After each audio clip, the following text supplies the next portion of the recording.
45 удзельнікаў з усёй Беларусі прэтэндавалі на ўдзел у фінале адборачнага тура прэстыжнага спаборніцтва. 37 сольных выканаўцаў і 8 груп. У спіс 10 шчасліўчыкаў увайшла і 11гадовая брастаўчанка Анастасія Тимофеевич. Мы уселись возле телевизора в Минске, мы не уезжали в Брест у моего дяди крестного.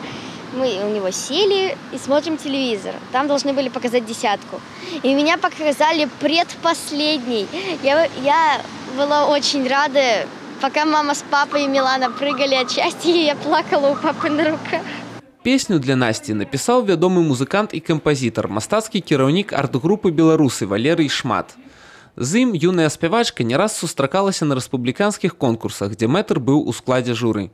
Мы долго думали, с кем сотрудничать, потому что это должен быть все-таки тандем исполнителя и автора песни, чтобы она получилась и чтобы она жила. Поскольку видели, какие песни Настя исполняет, в каком стиле ей нравится петь, наиболее нам подходили песни, которые готовит Валерий Шмат. Мы связались с ним, он прослушал Настю, посмотрел ее возможности и через определенное время, там буквально неделю-две, ответил нам согласием. Не знаю, что будет, а знаю, что есть. Послушайте, люди, я здесь. Моя песня о том, что в людях, как и в мире, есть плохое и хорошее, да и нет. Но в каждом человеке есть свой особенный волшебный свет. Так мы и назвали свою песню. За плячыма брастаўчанкі мноства конкурсаў і дасягненняў. Не абыходзіцца без яе ўдзелу і школьныя мерапрыемствы.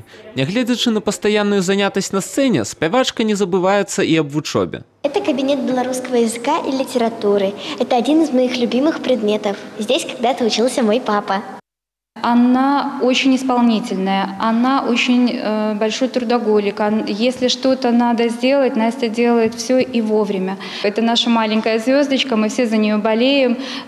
Ее класс болел за нее на отборочные туры, которые проходили в городе Бресте, конкурсов. Поэтому, в общем-то, мы ее все поддерживаем и желаем успеха. И, конечно же, мы будем ждать ее победы, будем болеть за нее, отдавать свои голоса. Зразумела, падтрымліваць Настю будуць яе выкладчыца вакалу Ларыса Батрыдзінава, усе блізкія і сябры канкурсанткі. Усяго тыдзень да вырашальнага канцэрта. Ён адбудзецца 25 жніўня ў прамым эфіры тэлеканала «Беларусь-1».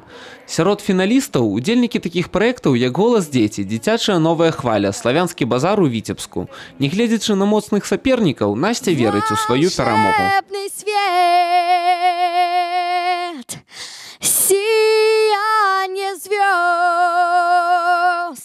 Максим Жешка, Александр Сивицкий, телерадиокомпания «Брест».